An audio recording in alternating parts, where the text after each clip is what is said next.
蒙面财经，朋友们好。那上一期呢，给大家介绍了韩国的老龄化情况。那这一期呢，我们接着说日本的老龄化情况。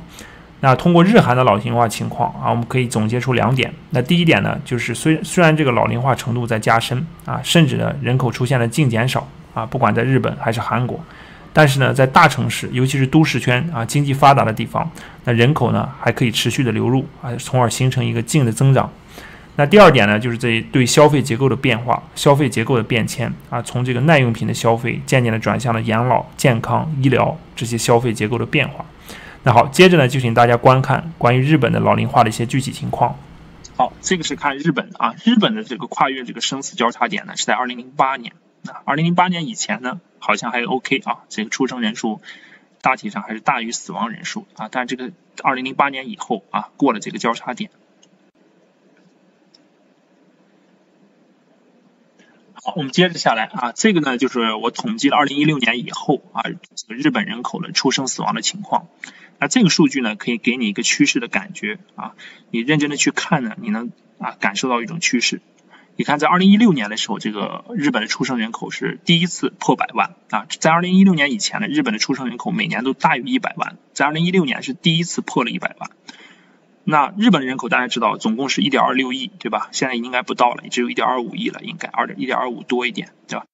那2016年你看98.11万啊，2017年94万，2018年91.8万，2019年86.4万啊，逐年在下降，对吧？这个趋势。但是比这个趋势更可怕的是什么呢？速度更快的是死亡人口的这个飙升啊，这个死亡人口。这个2016年130万，2017年134万，2018年134.8万，2019年137.6万我意思这个飙升是这个净就是这个差值啊，就是用这个死亡人口减去出生人口，这个就是那个喇叭口越来越大。所以你看这个净减少人口，2016年净减少32万，2017年净减少40万，2018年净减少43万，2019年净减少51万啊，感觉到没有？这个速度在加快。啊，这个速度在明显的加快。那到2020年的这个净减少人口可能是在54-55万啊，还在往上走啊，主要就是因为它这个出生人口下降，同时死亡人口迅速上升啊。这日本还没到一个死亡人口这个就是加速上升的拐点，就是它那个婴儿潮还有很多没有趋势，因为日本是一个非常长寿的国家，平均寿命在80多岁啊，就它这个婴儿潮，就2战以后生的那批人还没有到那个死亡年龄啊，所以再过几年你会看到死亡人口的飙涨。啊，可能1年就死个200-300万这种，所以他那个时候净减少人口呢才会更加的迅猛和夸张。那到了2050年呢，日本的人口啊就会下到1亿以下啊，也就只有大概1亿人口都不到了啊。很多人感觉说老一代去世以后呢，是不是人口结构就变好了啊？其实远远不是，只要你这个生育率非常低的情况下，你的下一代人口总是比上一代人口少，所以说就算婴儿潮时期的那些人口都去世了，都离去了，那你下一代人口到达老龄化的时候，你的这个老龄化率啊也是非常严重的啊。所以说即使日本到了2050年只有不到1亿人的时候啊，它的老龄化只会比现在更严重，而不是更轻啊。所以那个时候老龄化大概是在40%左右啊，日本就是在2050年的时候。那你看我下面写了文字啊，大家也看到这个文字我写了2个值得我们去关注的地方啊，也是我们借鉴的地方，就是在这22年间呢东京都市圈呢连续出现了22年的人口正增长，人口的规模呢超过了4000万。那大家知道日本的这个东京都市圈呢非常大，对吧？人口集中度非常高啊，全日本的年轻人呢都往那几个大的都市圈去挤。所以说你可以看到，在日本这么猛烈的人口老龄化的过程中啊，甚至人口衰减的过程中，依然在东京都市圈出现了人口正增长啊。那这个就可能会给你一个启示啊，将来的中国迈入老龄化以后啊，是不是在那个几个经济繁荣的地区啊，这个长三角、珠三角啊这些地区，那可能呢也依然会出现长期的人口正增长啊，至少衰落的速度不会那么快啊。所以说这个人口的流入和流出啊，对这个一个地区的经济啊、房价啊各方面的影响是息息相关啊。好，然后第2点啊，就是这个关于这个外国人口啊，外国人口呢是2018年啊，在日本登记的这个外国人，较2017年增加了16万多啊，总人数呢超过了266万。那2019年外国人所占的比例呢是2.1%啊，首次超过了这个2%。那大家也知道，日本呢它不是一个传统上的移民国家，对吧？它的文化有封闭性。但是呢，在2015年啊，日本做了很多的改革和变革。我相信很多人也听说过，就这个经营管理签证，就日本从2015年开始放开的。他希望你鼓励你外国人去投资创业啊，他还不是简单的一个投资移民，他是你要在里面去经营啊，创办一个企业，带动当地的就业啊，它是这个方向。所以说，日本呢面对着这种严峻的老龄化和少子化，它也不得不打开国门啊，进行这个移民政策的宽松啊，包括韩国也是一样，韩国的移民政策在2008年、09年以后也有了很大的变革啊。之前呢，它只是鼓励这种就是他们韩国裔的一些移民啊，比如移民到美国的、日本的啊西方发达国家。到了2008年以后，它大量的吸引了中国的朝鲜族啊，就是在中国东北的或者其他地方的朝鲜族啊，他们叫海外同胞法，专门立了一个法啊，欢迎你这些同胞，这个朝鲜族的人到韩国去生活和工作啊，大量吸引了这个朝鲜族的这个中国的移民。所以说你可以看到，在日韩的这种人口的这种老龄化的逼迫下啊，他们也不得不放开这种国门。那日本这就是一个典型，对吧？在2019年、2018年甚至2019年，这个外国人的人数啊开始增长啊，然后占全国人的比例呢也开始提高。好，这个是日本啊，日本给大家看一下。接着呢，我们还要从中吸取点什么经验呢？啊，就是吸取一下这个人口结构变化的过程中，这个消费结构是如何变化的。那因为我没有统计这个最近的数据啊，2019年的其实是应该1990年和这个2010年对比一下，然后呢和这个2020年再对比一下，对吧？最新的数据我没有以后我再补充，但是大概呢可以看出一个概况。你看这个汽车的销量啊，在1990年日本最鼎盛的时候，当然也是它经济鼎盛的时候，也是人口结构的高峰，对吧？这个汽车销量770万辆，等到2007年的时候呢，就只有500万辆啊，所以说人口结构的变迁对这个大宗商品的消费有很大的影响。接着你看，再看一些这个吃喝拉撒的一些东西啊，吃喝拉撒的东西你可以看到，你看这个食品啊，食品吃的都少了，是吧？人老了嘛，吃的就少了。鱼类也少，你看肉、蛋、水果啊，大家可以看一看啊。你看西服啊，因为这个人西服都用的少了啊，年龄大了，可能这个交通啊都消费都有所缩减啊。当然这是你看这个食物类的啊，我这个里面没有统计服务类的啊，比如医疗啊、养老啊，那肯定是增长的，对吧？老龄化了嘛，肯定是增长。所以你看这个人口结构的变化对消费结构的变化影响是非常深远的啊。有些物资啊，在这个人口结构年轻的时候啊，用的数量比较多，随着人口结构变迁以后呢，这些全部都会下降啊。那我们如果统计2020年的数据的话，相信那个差别会更大啊，非常非常大。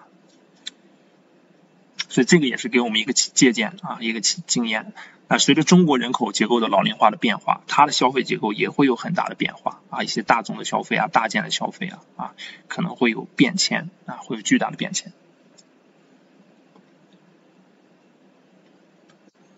好，这个呢数据。这个图呢，虽然是有点老，是2014啊、1995、2005啊，但是这个图我想说明的是什么呢？说明2点问题。一个呢，就是在同样的人口结构下啊，中国跟日韩的这个人均 GDP 发展水平有差距啊，还挺大的一个差距。第二个呢，就是让大家看到这个中国的人口结构呢是比韩国比韩国是晚了10年，比日本呢是晚了20年啊，就是日本咱们在中国前面20年，韩国在中国前面10年啊，所以你看中国的2014年的人口结构跟2005年的韩国人口结构相似啊，同时也跟1995年的日本人口结构相似。那关于这个在相同人口结构下然后比对一下 GDP 这个数据呢，你就不用看这个了，我帮你们找了最新的我找了最新的数据。那最新的数据是什么样的最新的数据就是用中国现在2020年的人口结构跟韩国2010年的这个人口结构那是一样的嘛，所以跟韩国2010年的这个人均 GDP 去对比然后呢要跟日本的2000年的人均 GDP 去对比因为我们现在的人口结构呢跟日本2000年的人口结构是一样的日本领先我们20年嘛，对吧？好，你看一下当时2000年的时候，日本的人均 GDP 呢已经达到3.85万美金人均 GDP， 那中国现在是1万嘛，刚刚突破1万所以这个跟日本有差距。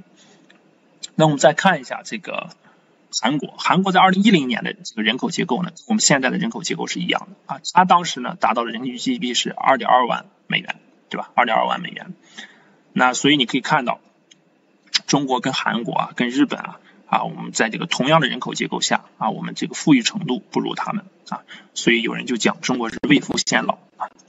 那这个图大家可以再延伸看一下，就是看一下这个美国，就是这个橘黄色的这个线，然后和日本这个线你可以看到日本有些年确实挺牛的它在90年代这个中上期可以看到这个绿线超过了这个橘黄色的线，就是人均 GDP 它超越了美国超越的顶峰呢就在1994年。那这个超越呢有多方面的因素那最重要的一个因素呢是因为日本的升值90年代以后日本还是处于一个升值的轨道上虽然它经济这个泡沫破灭了但是它的这个汇率很坚挺而且还有升值所以导致它的人均 GDP 呢在90年代呢甚至超过了美国应该主要是汇率因素的一个变化占了很大头，但是同时你也不得不承认日本确实在这个90年代这个人均 GDP 的水平跟美国确实是不相上下的，甚至你看它到这个2010年前期都跟美国的差距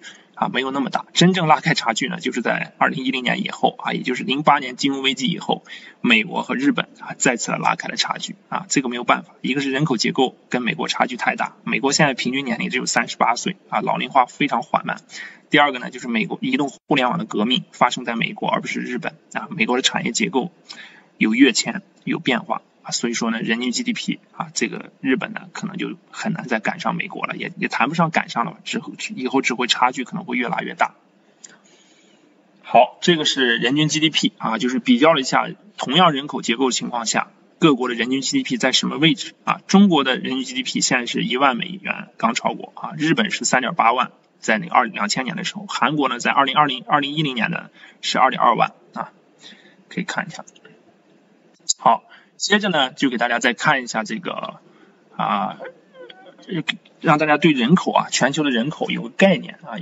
就是现在到底有多少人是个什么情况。那现在全球的人口呢一共有77.5亿77.5亿。那中国呢在1949年解放的时候占全球人口的比例是多少呢？是21%当然大家都听过一说中国全球5个人里面就有1个中国人，对吧？那现在的中国人占到全球人口的比例是多少呢？只有18%了，下降了那未来到了本世纪末2020年中国的人口会下降到什么程度呢？会下降到只有不到8亿人那个时候中国只占全球人口的7%都不到所以说大家应该知道一个人叫梁建章梁建章他是携程的这个创始人，携程的这个董事长，他本身呢也是一个人口专家也是在斯坦福获得人口学博士。那他对人口的研究呢长期跟踪非常深入，而且也投入巨大的精力。他其实已经写了无数的文章也做了无数的这个分析这个中国的人口的结构如果中国人口政策如果再不改变甚至就算改变可能呢中国的人口结构还有人口的这个趋势都很难变化了因为这个东西人口的这个趋势它势大力沉，一旦形成一个趋势以后你很难改变从日韩我们就能看出来，从那些老龄化的发达国家我们就能看出来不是一日之功可以改变的。所以我们再回到这个图回到这个图呢，你可以看到整个的这个全球人口这个激增其实就是在工业革命发生以后才开始激增。在 1.2 万年这么长的历史长河中，人类人口的增长非常缓慢一直到了1800年也就是工业革命发生之后1800年人类的人口呢才达到了9亿才9亿。接下来我给大家看下面一张图，你就可以看到这个图呢就是1750年工业革命发生以后到2100年还有因为预测了嘛这个时间段世界人口的一个情况。那工业革命以前刚才给大家看了人口增长非常缓慢上万年增长那么慢。那到了这个工业革命以后呢，人口增长开始进入一个加速状态。那真正的这个有仰角的加速度非常大的加速度是什么时候呢？就是在二战结束之后。二战结束之后呢，人类科技文明又进入了一个新的台阶就是所谓的第3次科技革命。这么巨大的社会生产力的这种跃升给这种人口这个诞生，人口的增加啊，有这种土壤，有这种条件，所以你可以看到，在二战以后，人口迅猛的增长啊，迅猛的增长，到了这个今天，到了这个2020年这个时点啊，全球的人口达到了77.5亿人。那这个它的这个预测啊，这个预测呢，就是未来的这个人口可能会达到在2100年的时候达到112亿人啊，现在基本这个。接下来我再给大家看个图就明白了啊，就是这个每增加10亿人口啊，需要多少时间？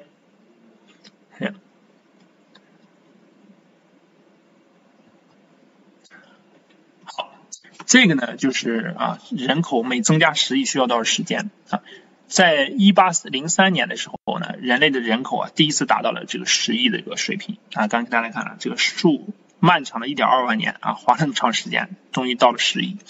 然后从10亿到20亿呢，花了多长时间呢？124年啊，就是从1803年到1927年啊，将近用了124年的时间才到20亿人。从20亿到30亿人呢啊，用了33年，也就是从1927年到1960年啊。后面呢再增长每10亿就快了啊，大家可以看到，基本就10来年、15年、12年啊、12、13年就可以增加10亿。所以人类啊，这个人口从1960年以后啊，或者你说2次世界大战结束以后啊，开始进入了迅猛增长的时期。那到了这个现在是77.5亿嘛啊，这个到了2024年就可以到达80亿啊。那一直到这个本世纪末啊，可以到102亿啊。当然后面的增长速度就放缓了，因为很多国家的这个出生率下降了啊，这个尤其是发达国家啊，包括很多发展中国家，包括这个俄罗斯啊，这些金砖国家，包括中国，对吧？出生率都下降了啊，所以说这个人口的增长就变缓慢了啊。这个其他的地方主力主要是非洲啊，一些贫穷的这个欠发达地区和国家。好，这个呢就是整个人口的一个概况啊，给大家做了一个分析。